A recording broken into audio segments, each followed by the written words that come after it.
Shalom Ibu Bapak semuanya. Bagaimana kabarnya pada pagi hari ini? Wow, luar biasa ya. Saya percaya Ibu Bapak tetap semangat di dalam mengiring Tuhan.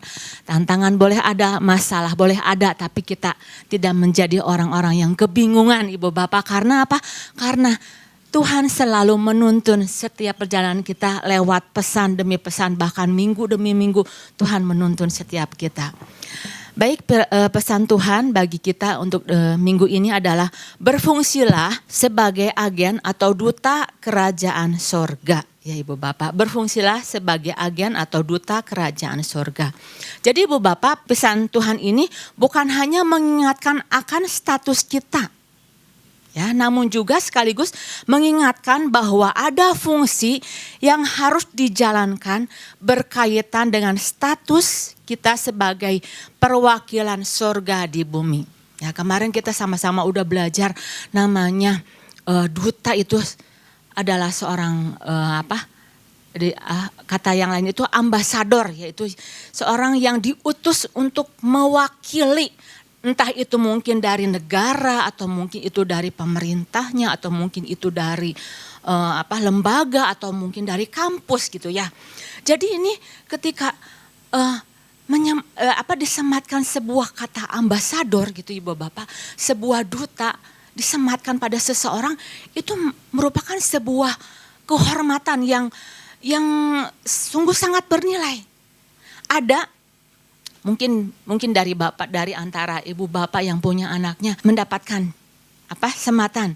Oh, Mama, Papa, aku jadi duta kampus gitu ya. Wow, jadi merupakan sebuah kebanggaan karena mahasiswa tersebut akan mewakili dari kampus tersebut dan akan mempromosikan dari kampus tersebut. Atau mungkin juga ada yang namanya duta wisata. Dia akan mempromosikan, akan mewakili tentang mungkin pariwisata yang ada di Indonesia. Duta bahasa, jadi ketika seseorang dikatakan dia ambasador dari sesuatu, itu merupakan sebuah kebanggaan.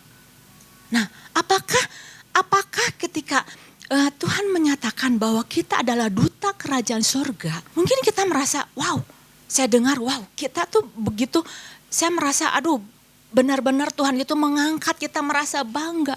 Apakah hanya cukup sampai di bangga aja? Enggak. Cukuplah. Saya keren gitu. Saya mau udah jadi duta kampus, saya mau udah jadi duta kerajaan surga. Apakah hanya cukup sampai di situ? Enggak. Mungkin orang-orang bisa bangga ya Ibu Bapak dengan statusnya, dengan jabatannya, dengan profesinya, dengan kewarganegaraan yang diembannya gitu ya. Namun apabila status tidak disertai dengan fungsi, maka akan kehilangan makna. Boleh bangga dengan status kita, dengan jabatan kita, tapi kalau tidak berfungsi akan kehilangan makna. Seorang dokter mungkin dia punya gelar dokter, statusnya dokter. Tapi kalau dia tidak bisa melayani pasiennya, hanya sebatas status aja. Oh, dia gelarnya dokter. Seorang guru, kalau dia tidak pernah bisa mengajar, maka hanya sebatas tulisan saja di identitasnya. Oh, saya seorang guru. Demikian juga dengan kita sebagai anak-anak Tuhan. Ketika Tuhan sudah pilih, sudah selamatkan kita, apakah cukup? Oh ya, pokoknya saya sudah terima Yesus, saya sudah diselamatkan, mati masuk surga, udah sampai di situ aja. Pokoknya udah beres. Tidak sampai di situ. Ketika Tuhan memberikan status kepada kita, itu akan selalu disandingkan, dibarengi dengan sebuah tugas, dengan sebuah tanggung jawab. Kalau status itu berbicara tentang siapa saya, siapa diri kita, tetapi kalau fungsi itu berbicara apa yang kita kerjakan, apa yang sudah kita berikan, apa yang sudah kita kontribusikan. Jadi ketika Tuhan memberikan kepada kita Ibu Bapak status ya, apabila tanpa memberikan status itu tidak selalu hanya dengan status, tetapi akan ada sebuah tujuan ya. Setiap identitas selalu akan melekat tanggung jawab dan fungsinya. Saya kasih contoh lagi, seperti lampu ibu bapak dibuat. Apakah hanya sebatas sebagai lampu aja? Enggak. Lampu dibuat supaya dia berfungsi untuk menerangi. Nah, kita sama-sama belajar apa yang mendasari ayat pesan ini di dalam 2 Korintus 5 ayat yang ke-19 Ibu Bapak. Sebab Allah mendamaikan dunia dengan dirinya oleh Kristus dengan tidak memperhitungkan pelanggaran mereka. Ia telah mempercayakan berita perdamaian itu kepada kami. Selanjutnya, jadi kami ini adalah utusan-utusan Kristus, seakan-akan Allah menasihati kamu dengan perantaran kami dalam nama Kristus. Kami meminta kepadamu, berilah dirimu didamaikan dengan Allah. Jadi kalau ibu bapak baca gitu ya pengertian dari ayat ini, Paulus itu sedang menekankan bukan hanya kamu tuh sebagai warga kerajaan Allah. Tidak sampai di situ. Tetapi yang ditekankan adalah kami adalah utusan-utusan Kristus, presbio. Jadi Paulus tidak berkata kamu hanya sebagai warga kerajaan surga aja. Tetapi ia sedang menegaskan bahwa kami adalah utusan-utusan Tuhan. Artinya sebagai warga kerajaan surga juga akan selalu diikuti dengan sebuah fungsi ibu bapak. Jadi jangan sampai kita lupa, mungkin tekanan ada, masalah ada.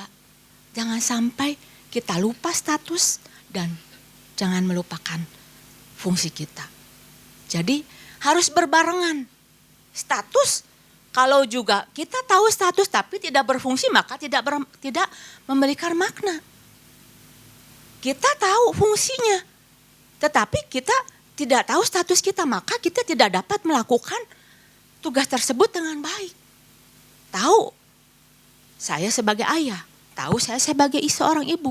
Tapi kalau tidak berfungsi, tidak melakukan fungsinya karena tidak tahu statusnya dengan baik, maka tidak dapat melakukannya dengan baik. Kemarin kita sama-sama udah belajar ibu bapak. Apa tugas-tugas dari seorang duta kerajaan surga ya, bahwa kita dipilih untuk mewakili ya, perwakilan resmi juga untuk membuka jalan komunikasi sebagai pintu perdamaian, membawa kepentingan negara yang mengutus, bahkan memperkenalkan budaya. Nah, ibu bapak, ini sebuah tugas yang sepertinya itu tidak mudah ibu bapak. Di tengah dunia yang lagi carut marut kayak begini, kita harus mempresentasikan perwakilan di surga. Kalau melihat perkara itunya sepertinya gak mudah. Tetapi kalau kita memandang pada kepentingan kerajaan surga, pada cara pandang kerajaan surga, ini sebuah tugas yang sangat mulia. Sebuah kebanggaan. Karena apa? Tidak semua orang mendapatkan kesempatan tersebut. Bahkan dikatakan ada banyak benefit-benefit yang diberikan, keuntungan-keuntungan bagi seorang duta yang melakukan fungsinya dengan baik. Saya mau membacakannya ibu bapak ya. Benefit yang didapat adalah mendapat imunitas politik, ada kebal hukum. Jadi bebas dari tuntutan, tidak dapat diadili, tidak dapat dihukum ya ibu bapak. Kemudian dilindungi, menerima providensia. Jadi ada penyediaan dari kerajaan surga, gak pernah takut akan kekurangan, selalu akan tersedia. Kemudian juga menerima pembelaan. Dan hal yang terpenting ibu bapak, satu hal yang terpenting kita sama-sama mau belajar ya. Dibukakan rahasia kerajaan. Nah ini ibu bapak, luar biasa. Benefit dari seorang duta. Dibukakan rahasia kerajaan yang orang biasa tidak mendapatkannya. Kalau lihat dari keuntungan-keuntungan benefitnya, semua pasti kita mau, betul nggak? Banyak keuntungannya. Oh ada banyak keuntungan, pasti mau, saya juga mau. Nah yang jadi pertanyaan gini, apakah kita sudah berfungsi apa belum dengan baik? Apakah sudah benar-benar berfungsi enggak? Menjadi perwakilan surga di bumi. Nah ketika Tuhan memberikan kepada kita fungsi sebagai duta, ya, Tuhan tidak saja memberikan tugasnya kepada kita, tetapi Tuhan juga memberikan kepada kita hak istimewa, Ibu Bapak. Ada hak istimewa dari duta kerajaan sorga, yaitu apa? Kita bisa mengenal kehendaknya apa, maunya apa. Bahkan hak istimewa adalah dibukakan rahasia-rahasia kerajaan sorga. Itu luar biasa, Ibu Bapak. Nah, pagi ini kita sama-sama mau belajarkan. Kita pengen tahu rahasia apa sih yang Tuhan mau singkapkan kepada kita sebagai duta-duta kerajaan surga. Dan hal apa yang harus kita pahami agar kita sebagai duta kerajaan surga benar-benar menjalankan fungsinya ketika kita di bumi. Yaitu bahwa kita menyadari, ya, bahwa agen atau duta dipercayakan rahasia kerajaan surga, ya. Jadi kita harus menyadari bahwa agen atau duta dipercayakan rahasia kerajaan surga. Agen, duta dipercayakan rahasia kerajaan surga. Jadi ada sebuah rahasia, gak semua orang boleh tahu, Ibu Bapak. Seorang duta ketika diutus ke sebuah negara, dia itu enggak cuma tinggal menetap, enggak. Cukup hanya menetap aja di sebuah negara tersebut.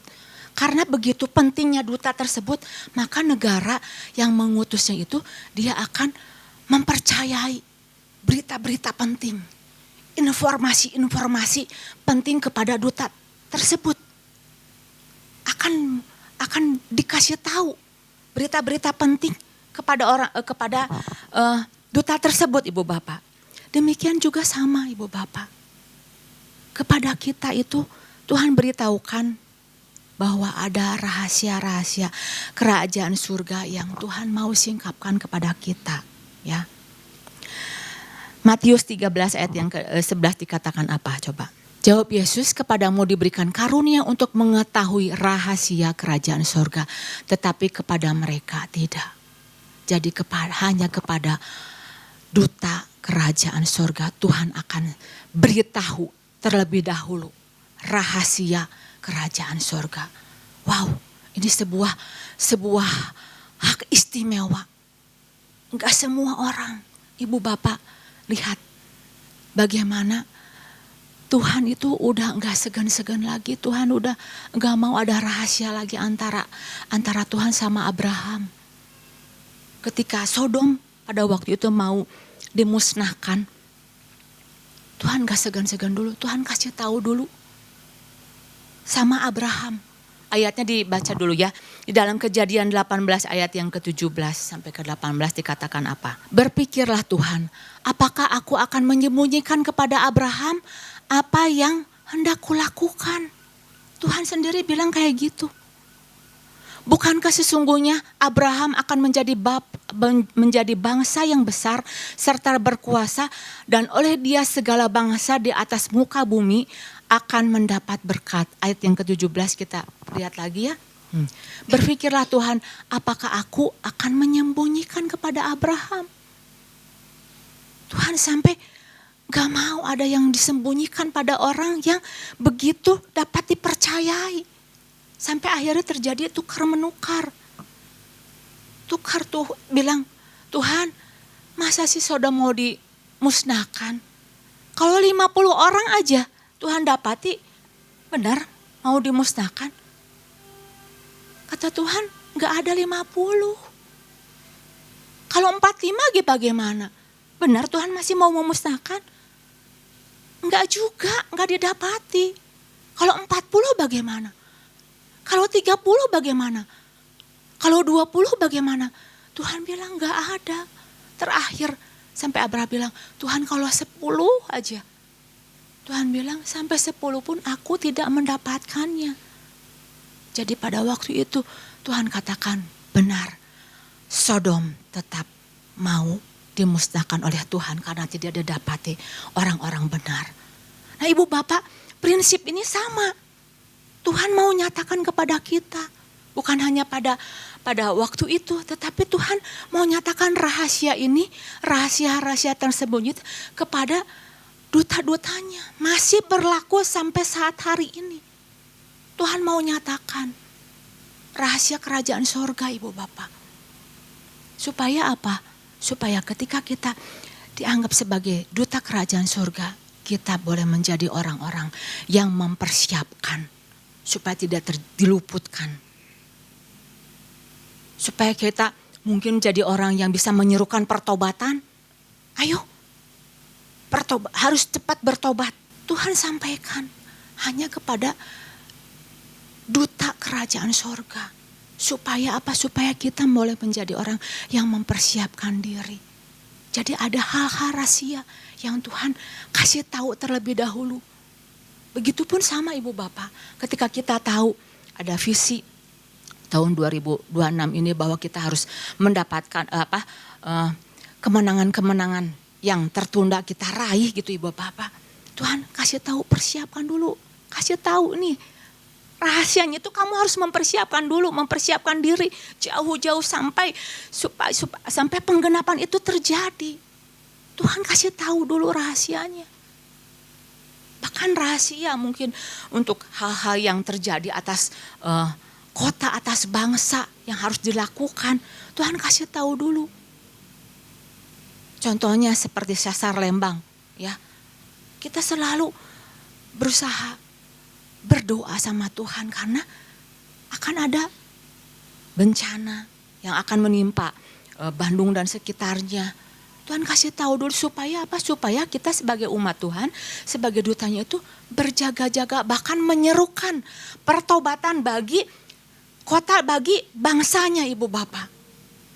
Nah, itu yang harus kita sadari agar kita sebagai duta ya dipercayakan rahasia kerajaan surga terlebih dahulu, bahwa kita harus menyadari Ibu Bapak, menyadari bahwa semua yang Tuhan menjadi rahasianya Tuhan itu hanya Tuhan mau singkapkan. Nah, pada tahun ada seorang tokoh gitu Ibu Bapak di dunia sekuler Ibu Bapak ya, namanya itu kalau saya masih pada waktu itu sekitar tahun 1970-an sampai 1980 ada seorang tokoh namanya itu James Bond ya. Mungkin Bapak Ibu mungkin pernah tahu karena saya pada waktu itu tahu gitu ya. Suka ngikutin gitu ya, pengen tahu gitu ya. Ini orang tuh bagaimana. Jadi James Bond ini diutus gitu untuk sebuah misi, tapi dia itu sembunyi-sembunyi gitu. Melakukan misi tertentu gitu dengan sembunyi-sembunyi. Nah, kita itu beda Ibu Bapak. Dengan dunia yang sembunyi-sembunyi mungkin ada agen-agen rahasia-rahasia tertentu. Tetapi kalau kita sebagai duta kerajaan Allah itu berbeda dengan agen rahasia dunia. Kita enggak sembunyi-sembunyi, kita enggak bisa sembunyi-sembunyi. Kalau sudah disematkan sebagai duta kerajaan surga, kita harus nyatakan. Benar-benar gak ada yang ditutup-tutupi lagi, tidak ada yang disembunyi-sembunyikan lagi Ibu Bapak. Saya ingat pada waktu itu ketika saya pertama kali sudah lahir baru terima Tuhan Yesus Kristus sebagai Tuhan Yesus Kristus, saya gak berani Ibu Bapak menyatakan nih, saya udah terima Yesus. Sudah lahir baru, gak berani Ibu Bapak. Sembunyi-sembunyi ke gereja, takut dimarahin. Sembunyi-sembunyi berdoa, takut dimarahin sama mama, takut dimarahin sama kakak-kakak yang lain. Nah, kita sebagai duta kerajaan surga tidak bisa bersembunyi. Kita harus melakukan bagian kita, fungsi kita. Bagaimana dunia bisa melihat bahwa kita itu sebagai duta, kalau kita dalam status aja kita sudah takut. Bagaimana kita bisa berfungsi? Jadi kita sebagai anak Tuhan, kita tidak bisa Ibu Bapak untuk menyembunyikan diri lagi. Dunia mungkin bisa tidak bisa membaca, bukan tidak bisa membaca, tidak membaca Alkitab, nggak baca Alkitab, tapi dia bisa baca orang-orang percaya. Lewat apa? Lewat kehidupannya. Apakah dia benar-benar merepresentasikan Kristus di muka bumi ini atau enggak? Dunia bisa membaca. Yang ini benar-benar dia sungguh-sungguh. Yang itu sama aja seperti dunia. Jadi enggak ada istilahnya yang disembunyikan lagi. Harus benar-benar kita nyatakan. Dalam waktu demi waktu saya belajar untuk terus mengupgrade diri saya. Oh iya, bahwa Tuhan yang saya sembah bukan hanya untuk diri saya sendiri, tetapi dunia harus melihat apapun situasinya, apapun keadaannya, tidak ada yang kebetulan, Ibu Bapak. Tuhan sudah pilih, Tuhan sudah tetapkan. Begitu sama juga seperti ketika lihat keberadaan Yusuf, Ibu Bapak. Dalam situasi keadaan apapun, mungkin dunia melihat dijebloskan jadi seorang budak. Tetapi kenapa Yusuf bisa tetap setia sampai akhir, sampai Tuhan mempromosikan dia? Karena apa?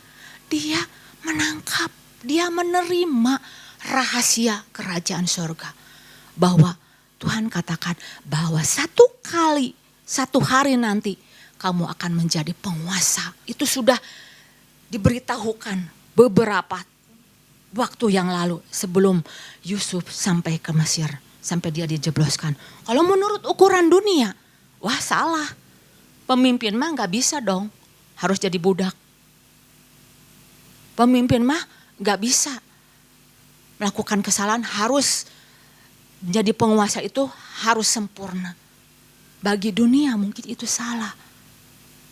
Mungkin bagi dunia juga, aduh ini jawaban doa lama banget. Sudahlah kayaknya terlambat deh. Itu bagi dunia.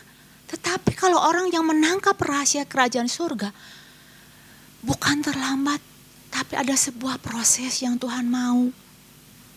Itu orang yang menangkap, orang yang mengetahui rahasia kerajaan surga, Ibu Bapak.